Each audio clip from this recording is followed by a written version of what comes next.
Good morning. Good morning.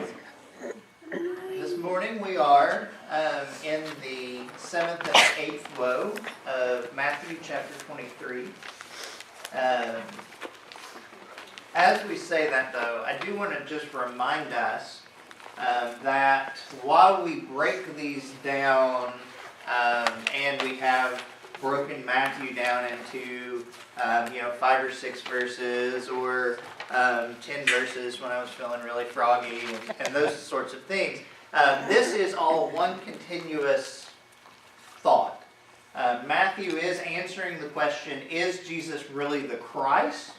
And if so, how should we respond to that? And I guess I should actually phrase that, and since so, how should we respond to that?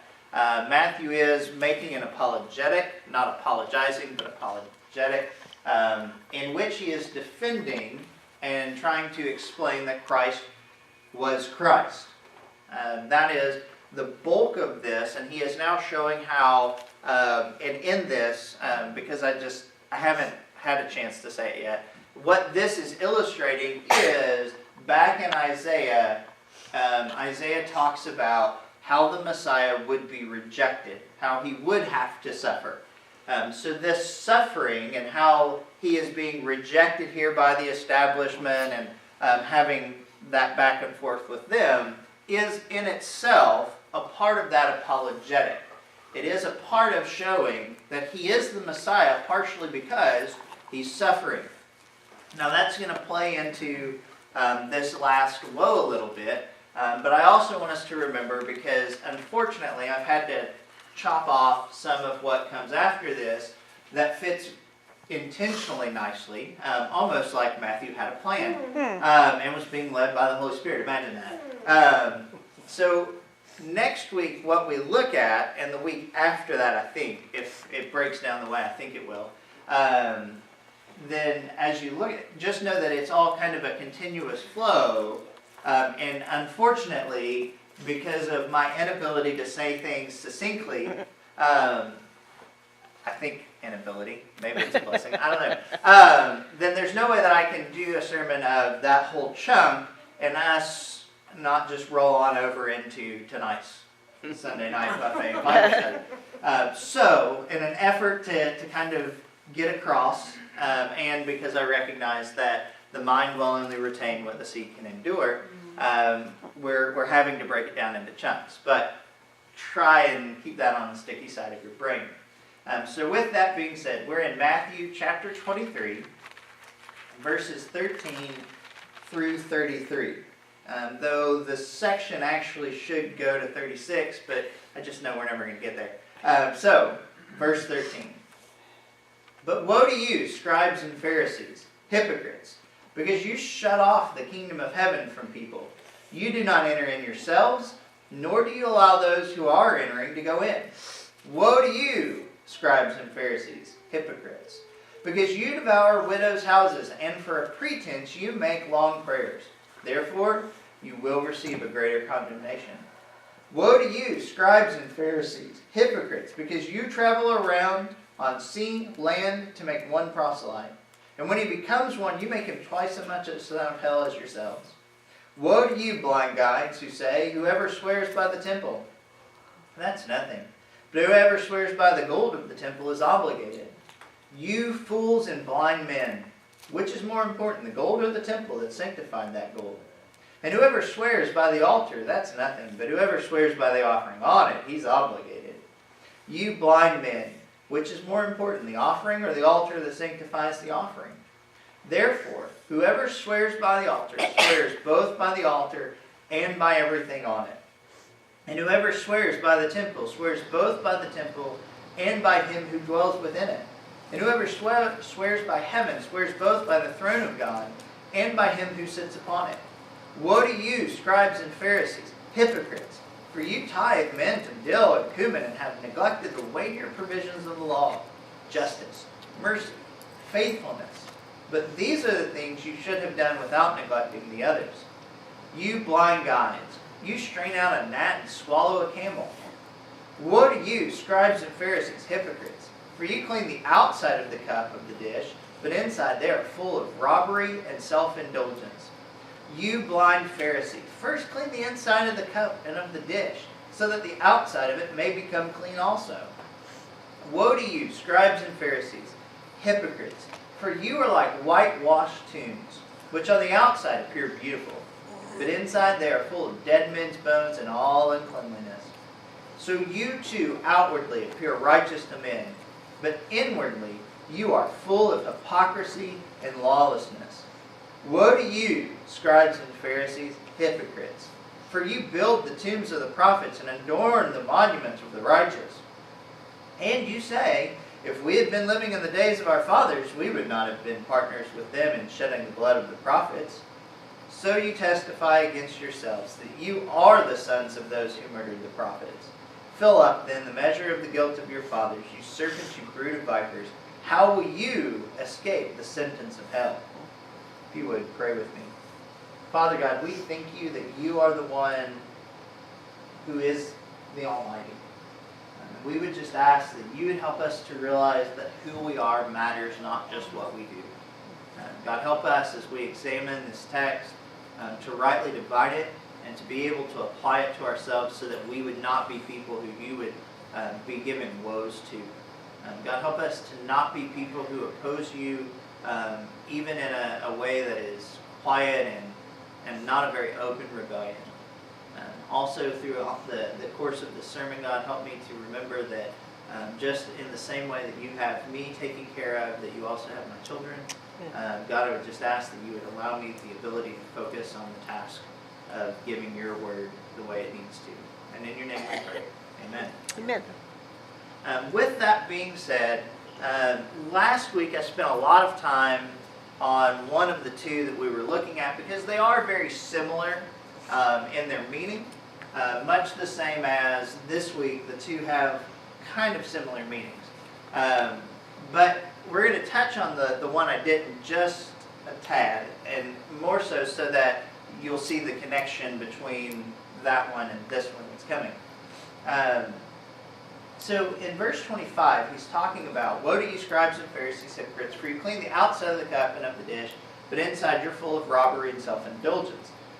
First clean the outside, then the inside. Well, for us, there's kind of a logical, well, yeah, why wouldn't you clean the inside? But for a little bit of context, there was a raging debate of all the things that you could debate as a Pharisee. One of the things they debated was, which one do you clean first? And which one is actually most important?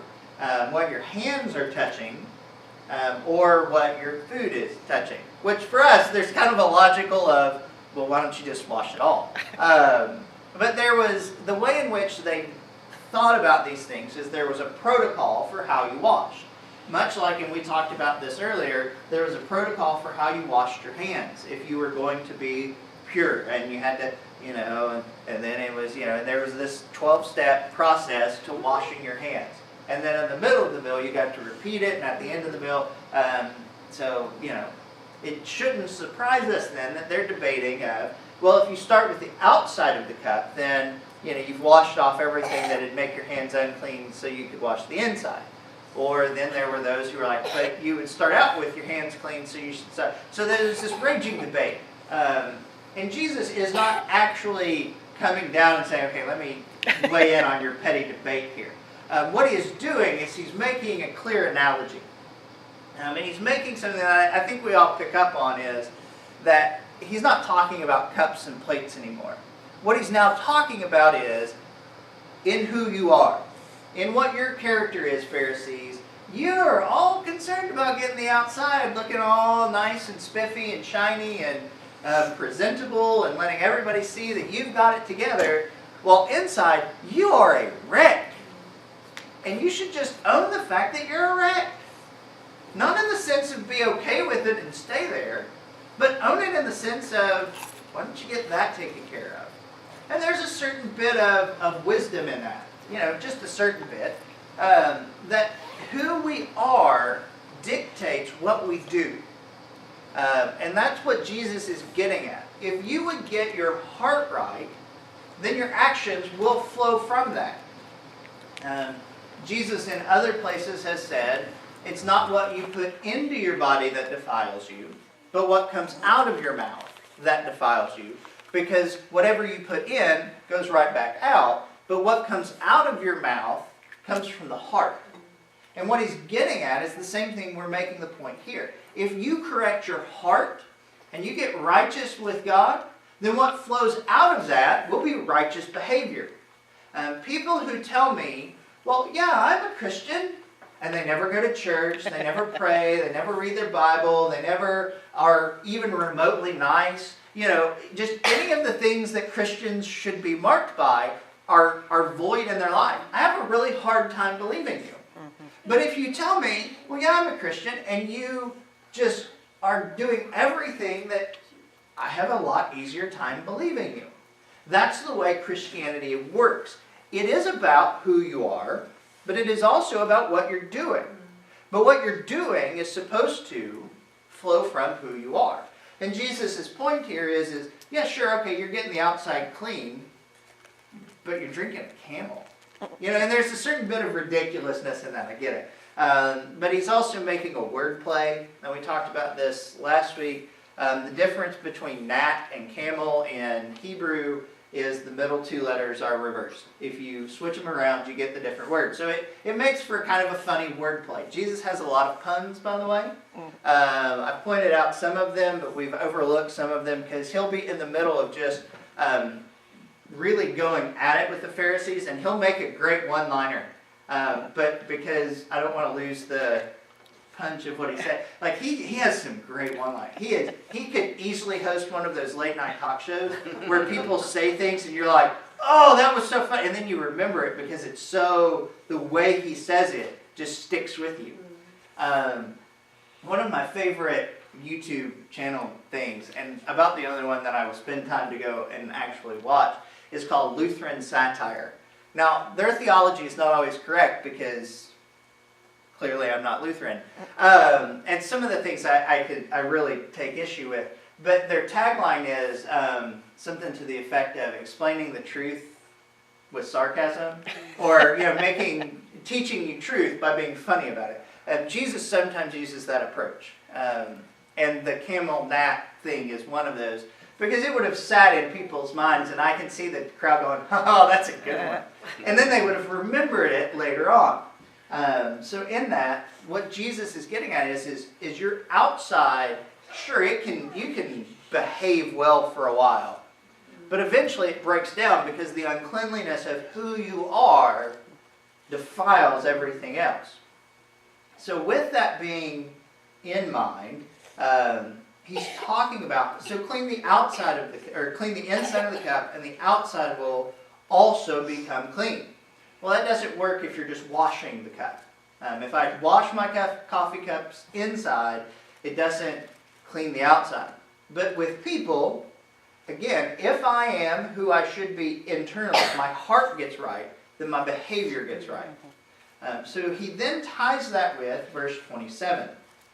Woe to you, scribes and Pharisees, you hypocrites!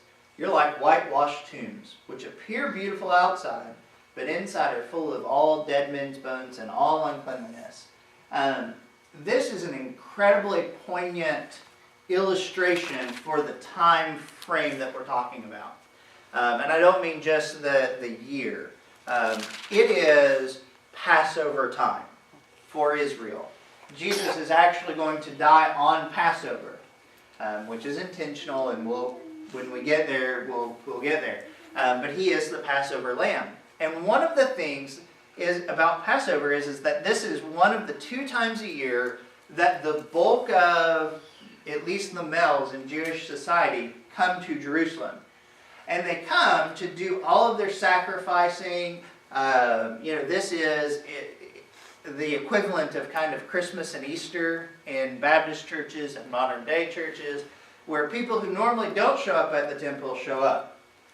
So one of the things, this would be a bummer, as I go back to my 80s vernacular, that would be a real downer, is if you had traveled from the edges of the empire, and by the empire I just mean Israel, I'm not sure why I use the term empire, but whatever. And you started to come in, and you, not knowing the area, didn't realize that this was a tomb, because their tombs are not like your cemeteries, and you wandered in or you came too close to it, or you just brushed up against it or whatever, then you wouldn't be able to do the festivities things.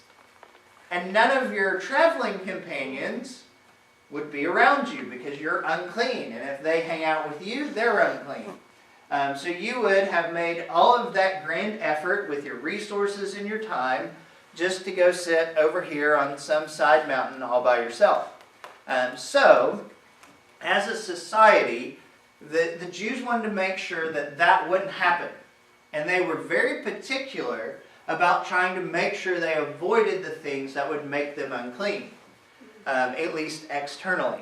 So what they would do is they would actually, and whitewash is a good word for this, they would go through and they would paint the tombs so that they would be bright white. And so you would see it and you wouldn't go, oh, I'll just accidentally bump into that. It was a road sign. It would be the equivalent of putting up a neon sign. And as the sun would hit it, it would look beautiful. I get it. It's a cemetery. But at the same time, all of the whitewash would have caught the glint of the sun.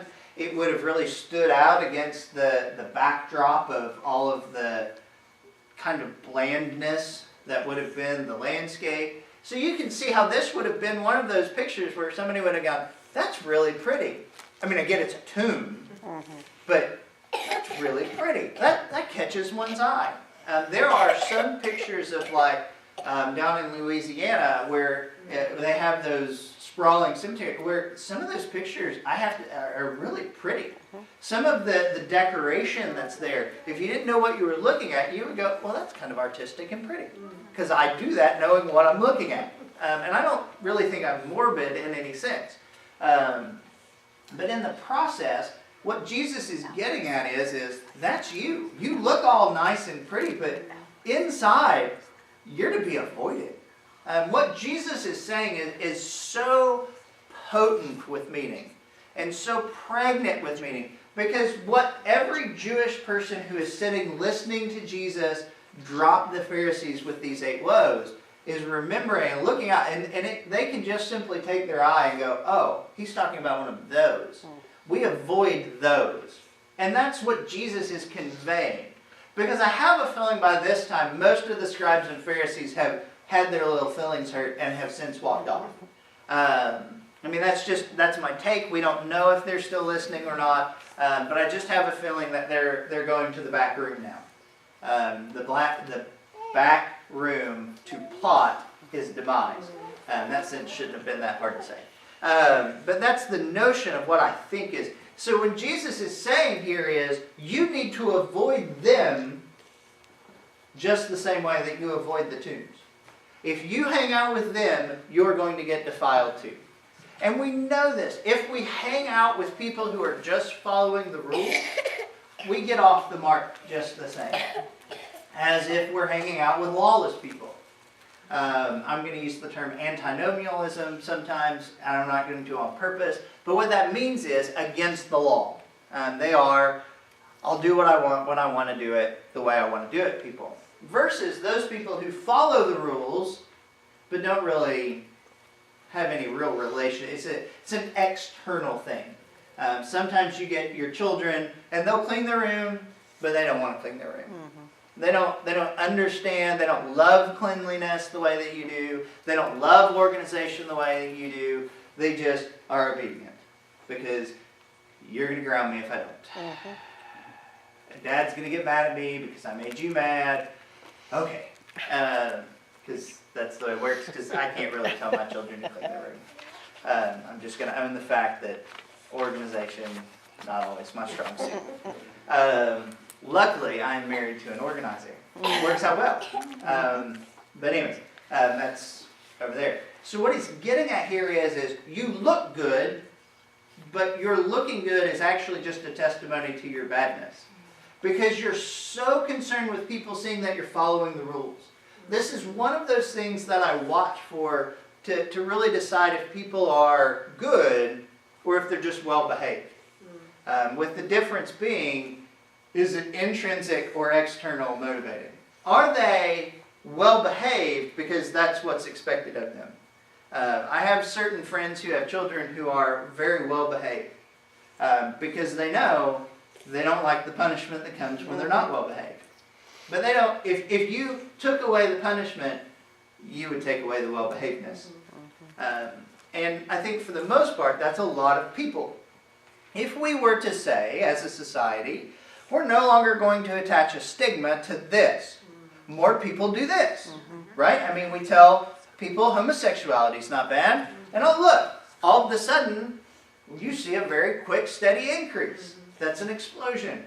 We tell people it's not bad for you to have a girlfriend while you're married or have a boyfriend while you're married. I'm not okaying this, by the way, before any of that discussion comes up, either one of those. Then all of a sudden you see a steady increase of open marriages. I mean, this is one of those things. And what you can notice is these are people who have always felt that way. They haven't been good. They've just been well behaved. Jesus is saying, I don't care if you're well behaved. I want you to be good. And you Pharisees are just well behaved. And he's getting to the point where he's going to call them out and say, but you're not really all that well behaved anyways, because look what you're about to do. And what he's getting at, and we're going to land on this 8th woe for the remainder of my time. So, you too outwardly appear righteous to men, but inwardly you are full of hypocrisy and lawlessness. The word lawlessness there is everything that is wrong. It's everything that defiles. Everything that Jewish society finds contemptible. He's clearly not trying to make friends at this point. Because if I tell you you're everything that's wrong with the world, we're probably not going to be friends, or we're going to be super good friends. One of the two. Either you're going to go, wow, that's a guy that cares enough to tell me the truth, and then we're going to be buddies, or you're going to go, oh, how dare you say that to me, and we're going to not hang out ever again. But, verse 29. Woe to you, scribes and Pharisees, hypocrites! You build the tombs of the prophets and adorn the monuments of the righteous. Now this is one of those things that on first hearing, if we didn't know who they were, we would go, well, that's a good thing, right? This would be the equivalent of us going back to our founding fathers and wherever George Washington is buried, and Thomas Jefferson and Ben Franklin and all these guys who are, for the most part, good Virginians. I'd just like to point that out. If we were to go, and this is their tomb, and so we put wreaths, and we build them huge mausoleums, and these are important people that we want to remember what they've done. I'm letting an illustration pass. That was what that pause was. Because there's one of the presidents who was president for a short while, and pretty much nobody cares or remembers. And so there's actually a society that kind of mocks the fact that nobody cares, and will go visit his tomb. And anyways, now that I've used it, there you go. I just forgot which president it was, because...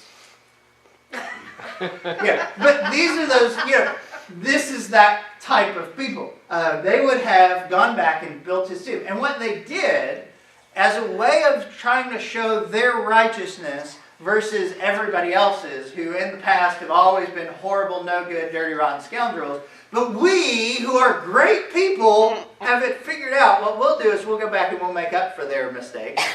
So they went to the graves of all of these prophets who their fathers and grandfathers and great-grandfathers and so forth had put to death, and they build them big monuments. And they put flowers, and I don't know if it's necessarily flowers, but they decorate all of these tombs, and they're like, oh, these are great people that we love.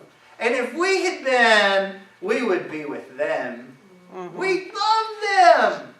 We love Zechariah. We love Haggai, and we wouldn't have thrown Jeremiah down in the well. We would have made sure that he was saved and safe, and we wouldn't have let, if tradition is correct, we wouldn't have let Isaiah be sawn in two. No, we would have been right there for him. But at the end of the day, it's just not true. And there's a certain irony that Jesus is going to pull out here in a minute. Because, again, we're in Passion Week. I know that oddly we're actually going more to Thanksgiving and Christmas season, but in the text itself, this is Passion Week. This is probably Tuesday or Wednesday-ish of Passion Week. This is Jesus knowing that by the end of the week, the work week, so to speak, he's going to be hanging on the cross for all of sins. And here are these people going, well, we wouldn't have been like our fathers. We would have listened to the prophets. You have one who's better than the prophets. And you're about to go crucify him. And Jesus is just going, I know better. Because I say what the prophets would have said. You wouldn't have liked them either. You didn't like John the Baptist, which is the irony here. Here you had John the Baptist out crying in the wilderness. And the Pharisees and the scribes go out just to listen to the show and to heckle him. I mean, like you can tell by the interactions in the first parts of the Gospels that the Pharisees and John the Baptist weren't on speaking terms. At least not cordial speaking terms. I think they were on yelling terms back and forth with each other. Because John the Baptist also calls them, you brood of snakes. You brood of vipers. I mean, that's not, I don't yell at my friends, hey, you brood of vipers. At least not in a serious tone. Sometimes I will. Sometimes they deserve it. Sometimes I deserve it. It's just the way that works. But in the process, here's what Jesus is getting at. He's getting at the fact of, you're horrible people. You may do the right stuff, but you're just well behaved. You're not good. You're not righteous. And this is about you being righteous. Don't tell me that you're different than your forefathers. They checked the boxes too. That's all you're doing. And this serves more as a testimony against you. This is just a red flag when you say, moving into verse 30, and say, if we had been living in the days of our fathers, we would not have been partners with them in shedding of the blood of the prophets. So you testify against yourselves that you are the sons of those who murdered the prophets. Now, in our American hearing of this, we're like, what's the point Jesus is making? So what if you're the son of a murderer? You're not the murderer. But that's because we don't think of things in headship terms.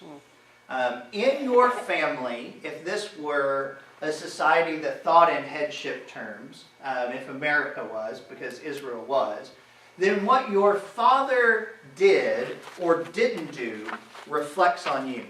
So if you have a coward for a father, people call you a coward. Even if you go and win the Medal of Honor for being the bravest guy, you're like Sergeant York or Private York, depending on which side of the awarding of that you want to look at. Well, that's nice, but your father was a coward, so you're a coward. I got a Medal of Honor. Nope, your head until your father dies, you are a coward because your dad's a coward. If your father was a thief, you're a thief. And your children are thieves. Even if they are the most good and well-behaved children there are. Because whatever you are, your children are thought of. That also works on the other side, of course, as well. If you have a father who has wonderfully just carried on the family name and he is everything that society loves, then by default, you are thought well of. Because you're so-and-so's kid, so you must be great too. Now, we as a society sometimes will do that, but not because of a conscious headship thing. Israel thinks of things by way of representative headship. That's why when you look at Romans, you'll hear Paul make the distinction of the first Adam brought death, and therefore we're all stuck with death. But the second Adam, talking about Christ, died and eradicated that death. He killed death. Which is a fun wordplay. But in that discussion, what he's talking about is, which headship are you going to put yourself under?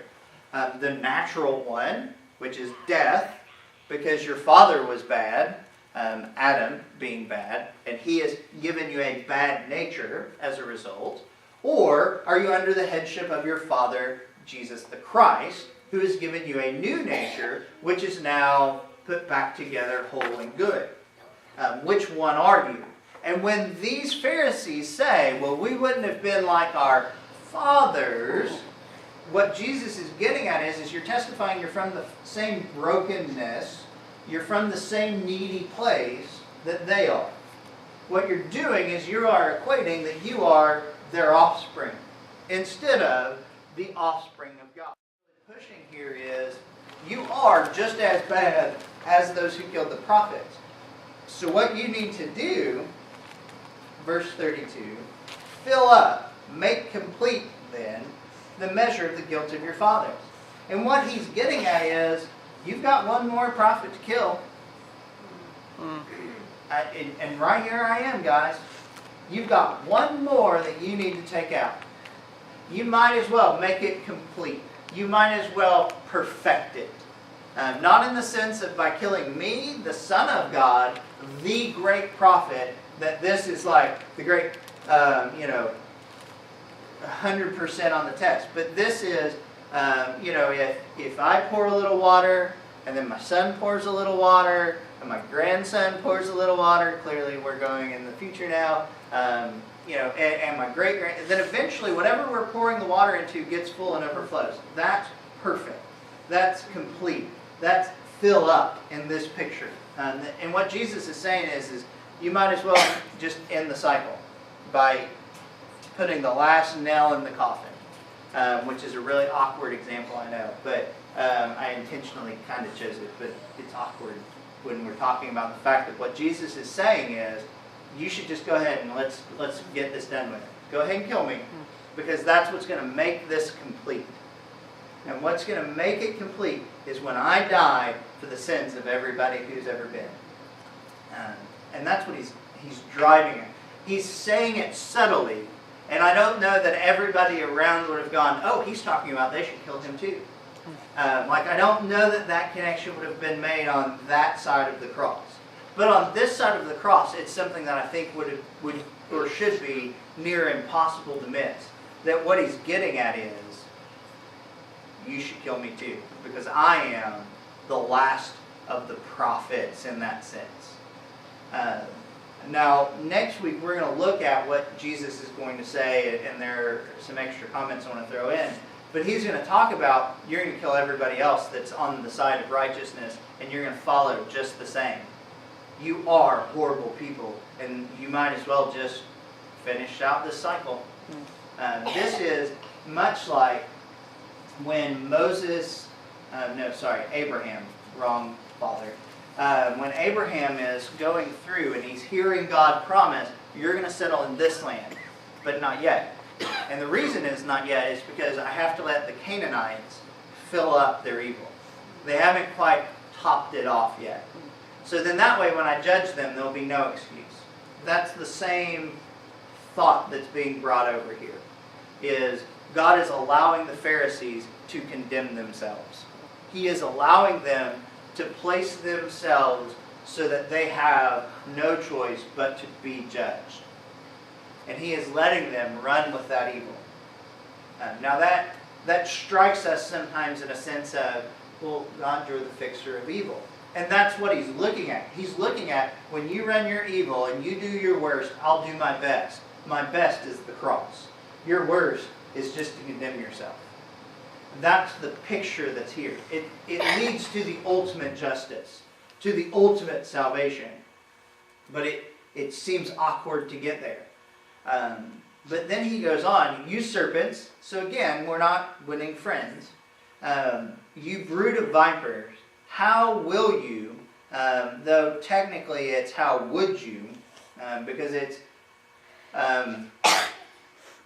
the way in which we translate sometimes, because in English we're looking at it being a future event, but the way in which Jesus uses his own language, this is something which hasn't happened yet, but is an assertity, not an absurdity, an assurity, that this is a guaranteed thing. So what he's saying is actually in the past, how would you have? How would you avoid the same fate? How would you avoid judgment if you're going to do the exact same thing that they're doing? Since you are who they are, how are you going to avoid their same fate? And the result is, you can't. If you do what everybody else has always done, you get exactly what everybody else has always gotten. I feel the need to throw in the preacher statement now. Insanity is doing what you've always done and expecting to get something you never have. You just keep doing the same thing. If I keep banging my head against the wall and I have a headache, it'll go away, right? No. It just makes it worse.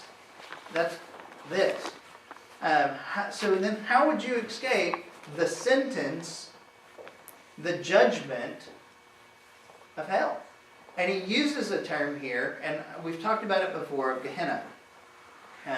Gehenna was that place over here on the side of Israel where in Jesus' day, it's where you threw out all of your sewer stuff, all of your trash, all of your dead bodies of people who don't have family to bury them, and you just want to get rid of them, boot hill kind of a thing, which happens more times than not in ancient world because you just don't have family and the government doesn't care to spend the time to bury you, especially one that's concerned about cleanliness rules. So they would just take them off. And as a result, it was kind of always perpetually on fire as things decomposed and burned off, and would have that smell of, I don't know if you've ever been around like an outhouse that caught fire. Let's just not remember that memory. But there's a certain foul stench. Or in reading accounts from World War II and the Holocaust, people never could get that smell out of their nostrils. That would be here as well. But what makes this place even doubly bad is back in and there's a certain bit of irony in Jesus' word choice here, is back in the Pharisees' fathers' day and in their forefathers' day, and as you go back, this is where they would go to do their sacrifices to the god Moloch. This is where they would let their children pass through the fires of Moloch.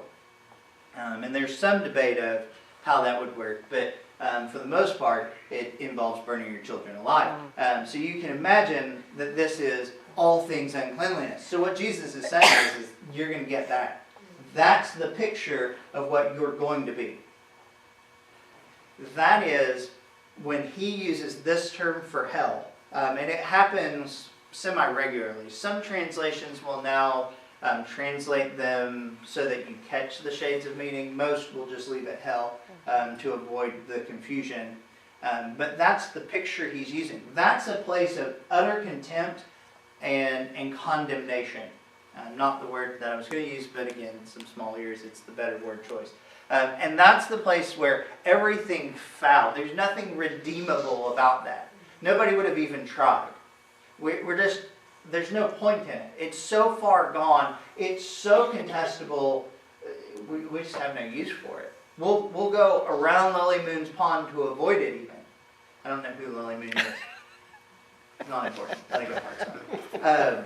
But in the process, this is what he's getting at. How are you going to escape that's your fate if you're doing the same thing that they do? And you might as well get it done. You might as well get it. And it's the same thing that he's going to tell Judas. You might as well do what you're going to do. Let's get the show on the road. We got appointments. I mean, I doubt that was kind of the callousness, and why he would tap his wrist, I don't know. But in the process, there's this, all right, here's the way it's going to play out, and I know it's coming. Let's get it done. I know that you guys are going to walk away here with your tail between your legs, and you're going to be really mad at me. That's fine. I know that you're going to come back and kill me. You might as well get it over with. I'm here. This is why I came here for. This is why I came. I came to the world so that I could save the world when you did your worst.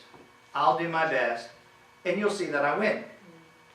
Not in an arrogant 5-year-old junior high kid kind of a way, but what Jesus is doing is exactly what he came to earth to do. Jesus did not come to be warm and cuddly and make people feel better about themselves. I hope when you get salvation, or when you got salvation, knowing who I'm talking to, that it changed how you felt about yourself. I hope it did. I honestly hope that knowing that God cares enough to redeem you boosts how you feel about yourself. I hope so. But that's not the point. If that were the case, then we would just all sit around in a circle and sing Kumbaya and roast s'mores all the time. because that makes us feel better. Unless you don't like s'mores, and then I guess you could roast peeps or something. Or you can just enjoy the fact that we're all around the campfire, because campfires are just inherently cool. But this is what he's getting at. How are you going to get away from that? And next week we're going to look at that Jesus is even now, he's just going to lay his cards out on the table and point out the fact, I've given you every opportunity to avoid that, and you've chosen not to. And what we have to ask ourselves is, since we've been given every opportunity to avoid that, of being well-behaved but not good, of being box checkers, not lovers of God, are we where we should be? Because it's one thing to throw rocks at the Pharisees. That's easy. I mean, they're pretty big target. But it's a whole other thing if we really want to examine and make sure we're right. But the other challenge here is, have we given other people every possible opportunity? Because Jesus is going to go down the list of all the opportunities they've had and rejected. Has our neighbor had every opportunity from us? I mean, yes, we live in America where it's hard not to be exposed to the gospel. But one of the things that has caught my attention most from moving from my beloved promised land of Virginia out here is, in Virginia, people just didn't want God. They had heard about him and just didn't care. They were kind of inoculated too. Like they had built up enough calluses and just, whatever. I was amazed to find that there is a large plethora of people out this way who just simply don't know the gospel. I mean, they just can't even begin to articulate what the gospel is. That was one of those moments for me of, oh, wait, what? That's not the answer you were supposed to give me when I asked that question. So this is, are we giving people the excuse by withholding what we know? Or are we allowing people that if they so chose to be condemned, that they're without excuse? One of the things that I think we need to be very intentional about is sharing what we know with people that we come in contact with. Are we just as diligent as Jesus was about here's the gospel, here's what you need to know to have a right relationship with God? Or are we holding back and just hoping somewhere along the line that they'll have a warm and fuzzy moment? That's our challenge for today. To make sure that we're not just well behaved, but that we actually are righteous and good. And are we giving other people the opportunity to also be good versus well behaved? If you would.